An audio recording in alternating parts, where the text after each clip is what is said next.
is a addendum to the clock tower agreement for $9,500 as part of the current amendment number 3. At this time, I'd entertain a motion to approve. So moved. Second. Have a motion and a second. Any further discussion? If you didn't notice, the clock tower is up on top. Once again, back to the earlier thing. So yeah, all in favor of the amendment, say signify by saying aye. Aye. All opposed? Motion passes.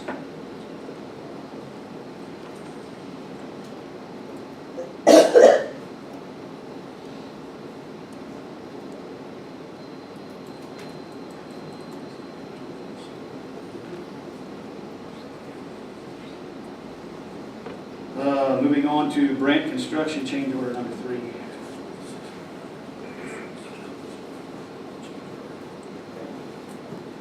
It's already been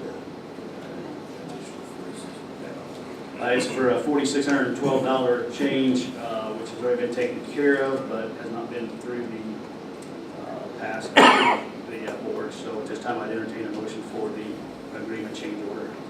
So moved. Second. We have a motion and a second. Any further discussion? Signify by saying aye. Aye. All opposed? Motion passes.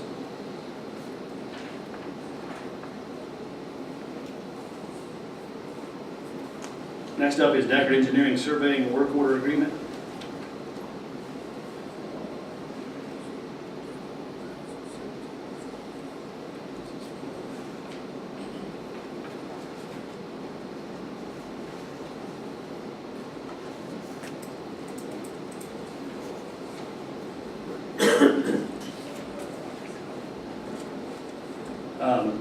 This is for Deckard Engineering Surveying to do a work order and to do workforce at the landfill. As you all know, we have the old landfill at the end of Whitlock Avenue, which is under is a split effort to maintain and try to stay on top of between the city and the county. So this is engineering and surveying service. The cost is $31,775. When the work's done out there, the cost is split 50-50 between the city and the county. This time, I'd entertain a motion to approve the work order agreement with Deckard Engineering. So moved. Second. Have a motion and a second. Any further discussion? Well, I guess that lifespan of that, and we've talked about several times, the landfill out there is past its time of setting idle. And we do have some opportunities with that as well. As we were going through the, starting the strategic plan on the north side of town, you know, and the potential new road out through there, and there's 55 acres of brown space that could be turned into green space. I know the city right now is working with the Animal Welfare League on the dog park, but boy, there's some awful nice opportunities to utilize that 55 acres for green space and things like that. So anyway, this is just getting us farther down the road and turning it back into usable, long-term usable property.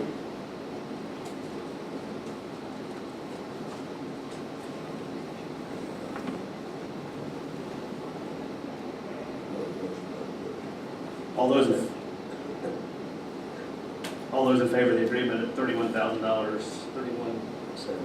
$775, signify by saying aye. Aye. All opposed? Motion passes. Next up is the covered bridge certification request. This is an annual process required by the state. The auditors ask us to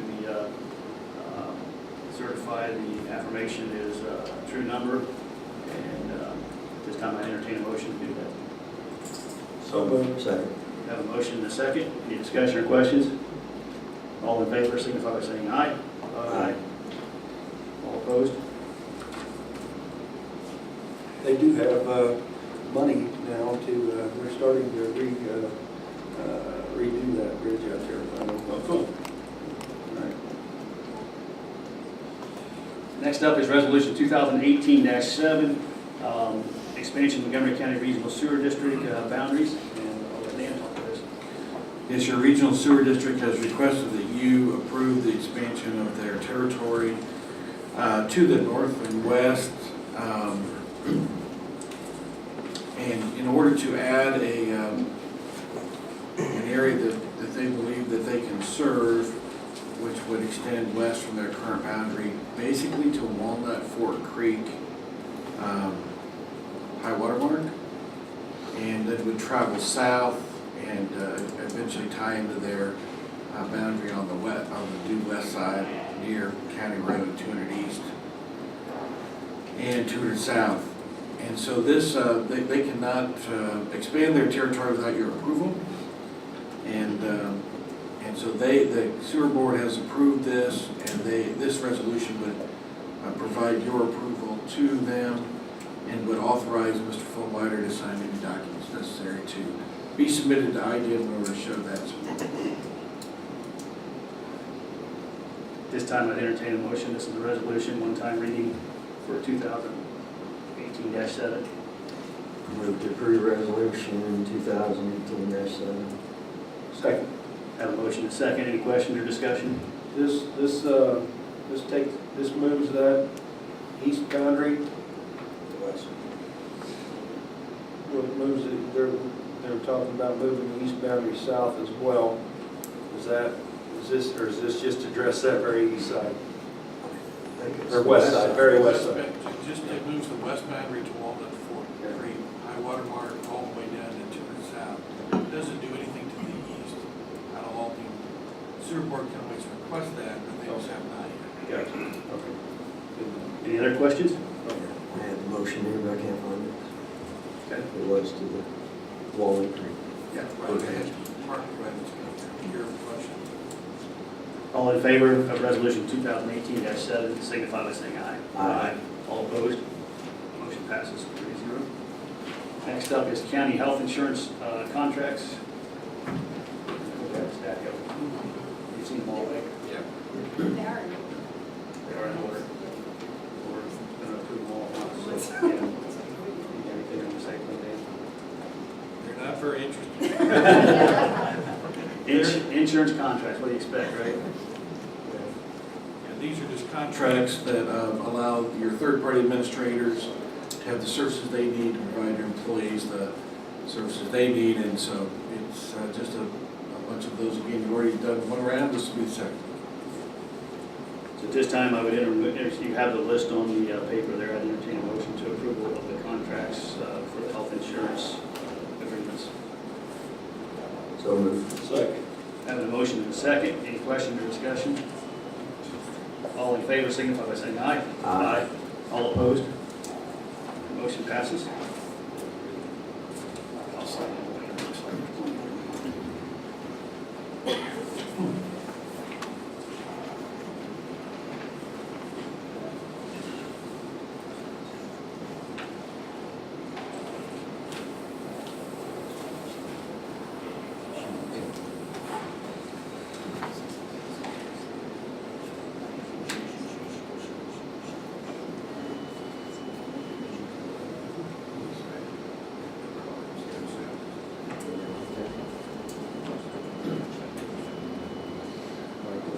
All right, we're going to move on to other business. A couple things I have.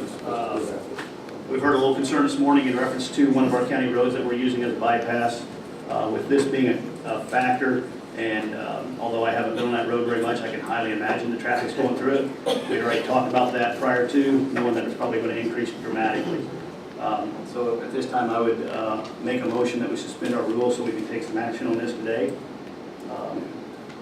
Second your motion. So all in favor of suspending the rules to allow us to take some action today, signify by saying aye. Aye. All opposed?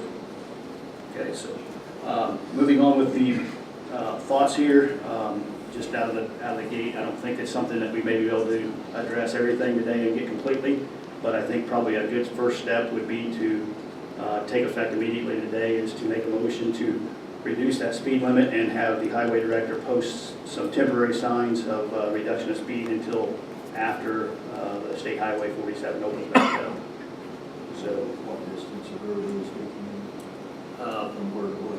I would say we take it, if we're going to do it, we might as well do it right and do it all the way from from 32 east there at Smartsburg and take it all the way over to where it turns into 150, right? It's 47 at Garfield. At Garfield. So it goes all the It's way, 2 okay, miles. yeah, right. It's 2 mile stretch from So this is- 47 to 32. They're going, a big majority of them are going to go all the way through, so I would say they might as well just do it all the way through. Definitely, you know, when you talk about striping, you know, I mean, that, we don't have the equipment to stripe, so we would have to contract that, and at this late date, you know, getting that contractor in there probably wouldn't even be here, Until after. you know, until down the road, and, you know, you could think that, well, we should have prepared for this a little better, but the state didn't give us that opportunity. They called us the week they closed 47 and said, oh, by the way, pick a road, you know, and, because their bypass was clear over in Boone County in 75, you know, so, that's a little disappointing, but excuses are what, but I do think we definitely need to try to slow them down and give our sheriff's department an opportunity to scare a few people out there and slow them down, because somebody's gonna get killed. Yeah, I guess my recommendation is, and I can kind of fluctuate a little bit, but I'm going to stay somewhere in the 35 to 40 mile an hour range. I know that sounds awful slow going through there, but you know what? Time that speed limit, if you want to take it all the way to 75 and go 32 and come around and see what the difference is. So I guess at this time, I'll make the motion to say that we take it to 40 miles an hour on that road I'd second that. as a temporary speed limit. Have a motion and a second. Any further discussion? Question for Jeremy, how soon can you have signs installed out there? Typically, we'll go in and we'll have it located where we're gonna put the signs. So you're looking at 2 full working days at each location, but you can call them all in at once, so, you know. So after you call the locator, then it's a matter of your guys just going out and Yep. putting a post on? Yeah, we can make up signs pretty quick. Okay. Yet this week then, sounds like. Yeah. Yeah. I guess my comment to that would be just, obviously, as soon as possible. So this action will take effect immediately, but obviously the posted speed limit won't be there until you put the signs up. So if you could make that a priority, and I know you have to wait on them before you can drive posts in the ground, I get that. So as soon as you get the okay, then I'd say throw them up. Will do. And, Jim, you know, we have the mobile message boards, we can put one out on each end of that, if you'd like, until they can get those up. And Dan will write the ordinance as per our vote today, and all we have to do is sign it when it's done, so, right? This time I'd call for the question to reduce the speed limit on 425 east from 32 east to Garfield. All in favor, signify by saying aye. Aye. All opposed? Motion passes 3-0. We'll take a look out there too. I'll do a drive-through, although I might get ran over doing it, sounds like. Thanks for bringing that to our attention. Yep. I'm sure when you live on it, it's a big difference compared to people that's just thinking, well, let's just use this road and go through, so. Would it be an option to get a no passing sign since the directions are not available? Or do those go together? It's not a bad idea. Can you do that? Yep.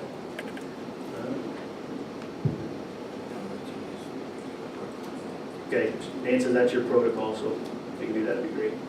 All right, thanks. The only other thing I have under other business is, as today, you can see we've had quite a large crowd again, and so my recommendation will be that we make our next meeting on June the 11th, 2018 at the City Hall at 8 o'clock in the morning. I'll make that as a motion, matter of fact. Second. Have a motion and a second, any discussion? All in favor, say aye. Aye. All opposed? Motion passes 3-0. If you can get that out, so. I appreciate everybody being patient. Some of you stood for an hour and 20 minutes now, so we'll try to accommodate next meeting and hopefully it'll be a little better for you. Anything under other business for you two? Yeah, I just, I went to the council meeting last Tuesday, and residents of Lake Holiday came. They actually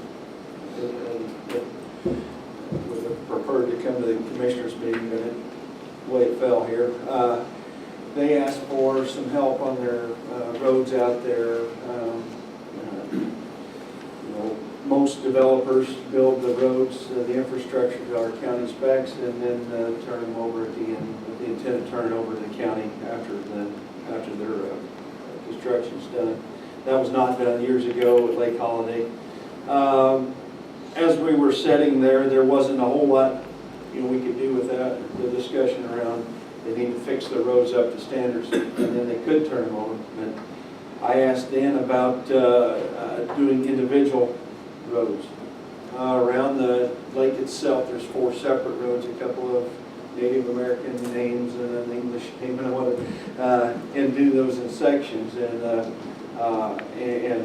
Dan thought that would be an appropriate way to instead of trying to do them all at once and then turn those over. So I left that with the board at Lake Holiday, and so we'll see. They may come back and ask us to do that or some kind of proposal if they upgrade it. So anyway, last week I spent a couple different days with the mayor interviewing high school kids for the mayor's youth council. Man, I tell you, that was fun. The city updated their comprehensive plan a year or so ago, and thought that some stakeholders to talk to might be the students and what kids wanted to community, the city in their case to come back to, and through that discussion, the kids asked if they could be a part of the process. It's a great concept. The mayor reached out to the 3 schools and actually the Leadership Academy as well, and asked for 6 students that would, from each school, that we interviewed, and to get down to 3 students that will represent each school and the Leadership Academy, so 12 students in local government. They will be a part of the process. They'll come to our meetings.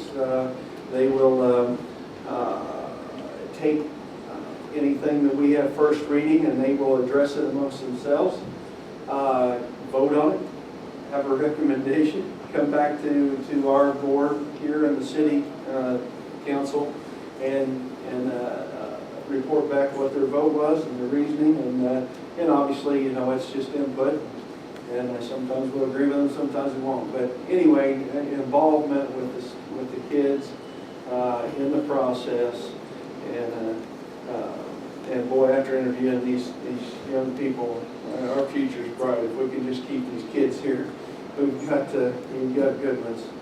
We just need to keep them here. So hopefully, involvement in the process will get maybe a different viewpoint, and maybe create an opportunity that our kids want to be here. That's the only things I have to report. Okay, thanks, John. Good. All right, so that's down to the public comment. Any public comment? You can step to the podium, state your name, your address, and you have 3 minutes.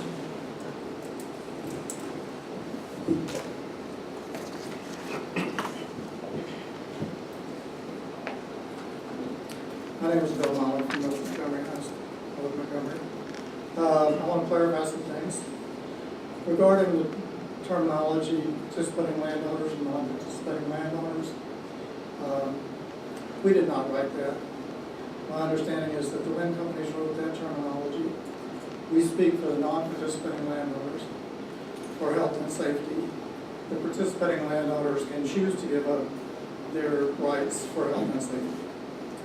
Regarding the 4-mile extraterritorial rights the towns have, that's not just about noise. It's about health, safety, and welfare.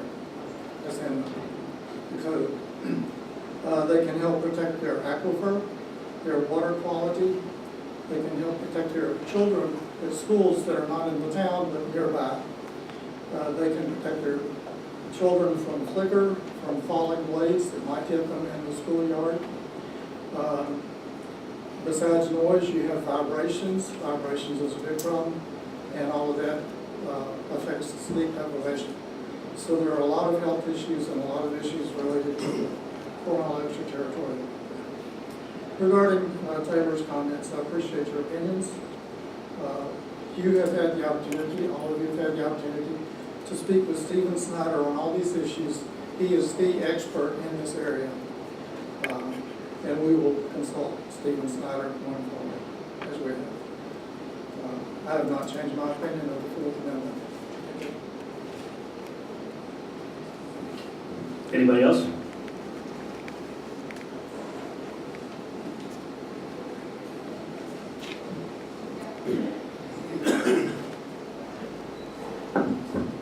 Good morning, Rich Maxwell, 10505 East 1050 North in Colfax. However, I am a Montgomery County resident. And what I would like to talk with you about is you had a gentleman that give a speech on the wind and the travel and everything, and the public comment was limited. So after that meeting, I did ask him if all the sound that was used in there was based on any wind in that. And he said everything was with 0 wind conditions. So what I think you need to consider is take the worst case scenario for your wind and introduce that in to your noise for your setback, for your sound. That's one thing. Number 2, the manufacturers have a minimum installation guidelines that is more than you guys are actually putting in, so you need to actually put that in your ordinance to, depending on the tower height, is what the manufacturer recommends a setback for any occupancy during that time. So if that's within somebody's property line, you're putting them at risk the whole time. Also, the county has a 1.1 times the tower height for your own public roads. Well, if the manufacturers are putting that out, there should be no occupancy in there. Being a mechanical instrument, if those blades fail, you're putting the public, anybody traveling those roads at risk. So we need to think about that a little bit for the protection of the county. Because they have had blade failures and it's hit vehicles and stuff of that nature. So I just wanted to bring that to your attention. Okay, thanks, Rich. And I appreciate you guys. I know it's a big issue and I know you put a lot of time in it, but it's going to be something that affects the county for 20 to 25 years. So that needs to be done and done properly before you put something out. Thank you. Thank you. Anybody else?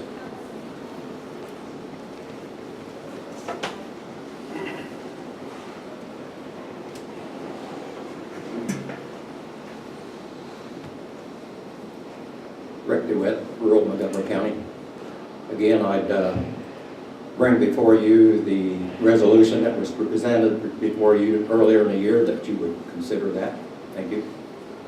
To protect property rights. Thanks, Rich. Don Nelson. What I'd like to talk about just for a second is the comprehensive plan. There's a set of 3 public hearings. The last one was Tuesday night at Southmont, and I was greatly disappointed that the number of people did not show up. So Nick, if you could you, in your paper, please mention that. There's one tomorrow night at Crawfordsville, and then the next one's next Thursday at North. The 31st. The 31st at North Montgomery. Because I was really greatly disappointed with the people who have apathy for their future. They really need to be there and show up no matter what your views are. Thank you. Thanks, Don. Those are 6 to 8, right? Both of them are 6 o'clock to 8 o'clock. So tomorrow night, the 22nd, again, Crawfordsville High School, 6 to 8, and then Thursday, the 31st, Southmont High School, 6 to 8. North Montgomery. The other way, right? Already had the one at Southmont, sorry. Anybody else? Yeah. Yeah. Just 1 second. Go ahead. Hi, I'm Dave Herrick with Cool Energy. Thank you for all of your consideration on such a thorny topic. Since we're talking about noise levels, I'd just like to bring up a couple points on some other noise activities that occur in this town. Most of this is agricultural based. You got activities like corn dryers, and noise restrictions, I guess, should not be discriminatory. Corn dryers, combines, tractors, turbines are about 106 decibels at the nacelle, plus or minus, depending on the turbine that you use. That's at a height of 290 feet above the ground. So if you assume Dr. Kluender's methodology, it's going to be substantially less at the ground level. 2013 University of Kentucky study measured grain dryers at between 102.8 and 96.8 at the ground, at the source level. They also listed some additional farming-related noise activities, planting grain crops, maximum of 89.4, combining grain crops, 92.2, operating a tractor during other field work, 85, almost 85 decibel maxes. So I guess the point is, let's, keep things in perspective. As I mentioned, I think a couple times before, when we did preliminary ambient noise studies back in 2010 or 2011, I'm sorry, we measured from 4 different locations in the county. All of those basically average noise ratings were between 43 and 49 decibels, just insects, traffic, rustling vegetation, and ambient noise. So just want to, appreciate the commission taking this on, but to just want to keep things in a bit of perspective given what other activities do occur in this community, and treat folks fair, treat everything equally and not to discriminate. Thanks. Thank you. Anybody else? Go ahead, Gary. I'm not making comments. Oh, you're leaving? Okay, anybody else want to leave too? Do they need your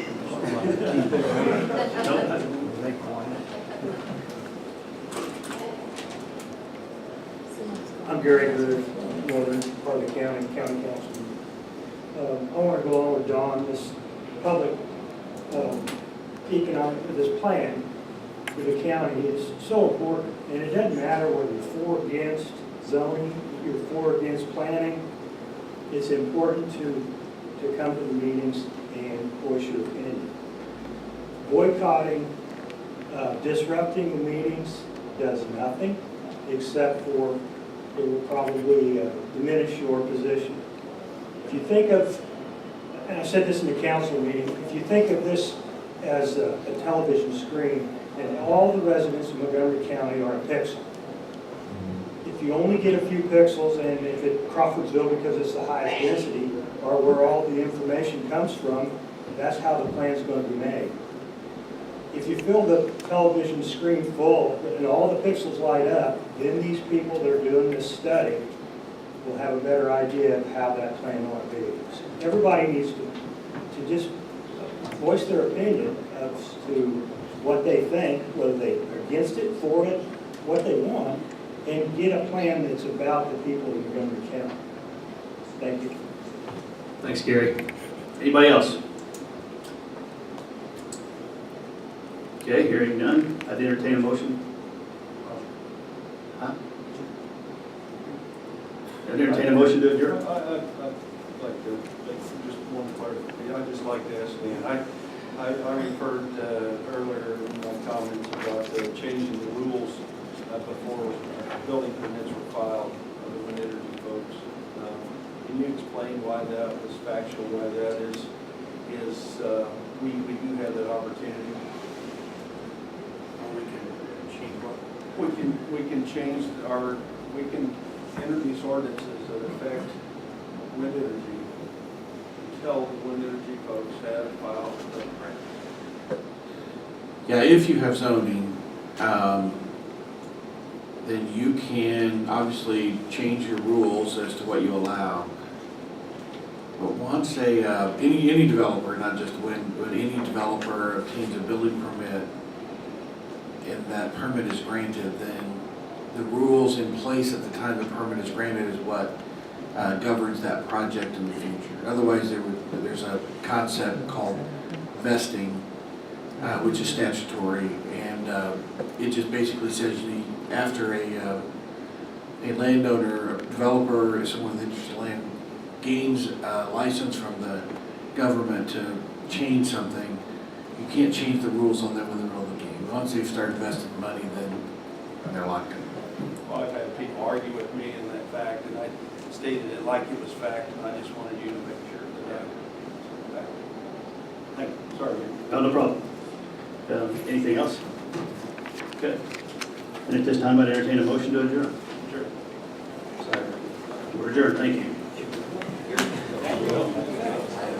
you.